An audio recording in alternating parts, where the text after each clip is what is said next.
my name is Betty Winkler, and I'm a printmaker. This video is about printmaking basics using Carborundum Collagraph plate and a dry point on plexiglass plate using the Carborundum Paste technique. This is a technique that I specialized in during my 20-some years with Yama Prints. I was the manager and main printer at Yama Prints. Carborundum printing is very, very easy to do using the paste technique, and this is all explained in my new book, Carborundum Collagraph Printmaking. The dry point on plexiglass is also detailed in the new book, Carborundum Collagraph Printmaking.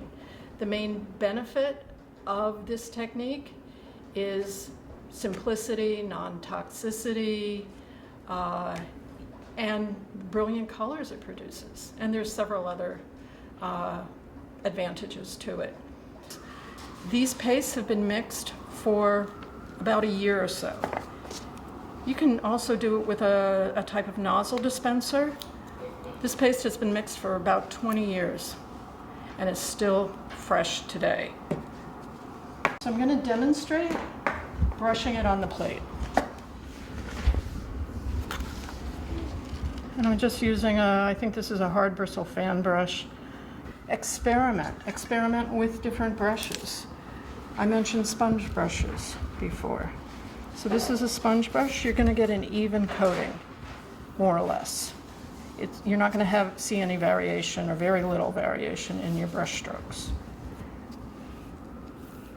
You can make a flat color up to a point. It won't be completely flat, and the foam brush is the way to do that.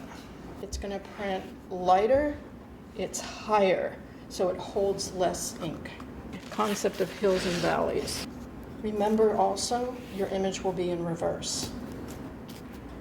Everything's going to print the texture that you put on the plate. Pressing something in, that's one idea. This is a second idea. So I'm picking them up vertically. I'm not wiping them, I'm not doing this. A non-sponge texture on one side, and that's what I want to try. I'll try. Now what happens with the acrylic medium is it's holding it. It's holding the Carborundum grit to the plate. And when it dries, it holds the ink. Now what this will do is probably print pretty rich, pretty dense color. And this is the way the Carborundum paste applied with a sponge looks on a finished print. The artist applied it very evenly and very easy. The circle was made with a mask covering the plexiglass, so there was no Carborundum paste that touched that area of the circle. And please experiment with your natural way of working, the brushes that you usually use. A reminder, you do want to have warm water nearby. If the acrylic dries on your brush, it's very, very hard to get out. And when you're done, you just clean your brushes, put your plastic lids on your jars, and they're ready for another day. If you want to mix again, you can add to this. And by the way, I do label everything so that I know. Sometimes I have 4 different mixes, 5 different mixes going, and I know which one is in each jar that way.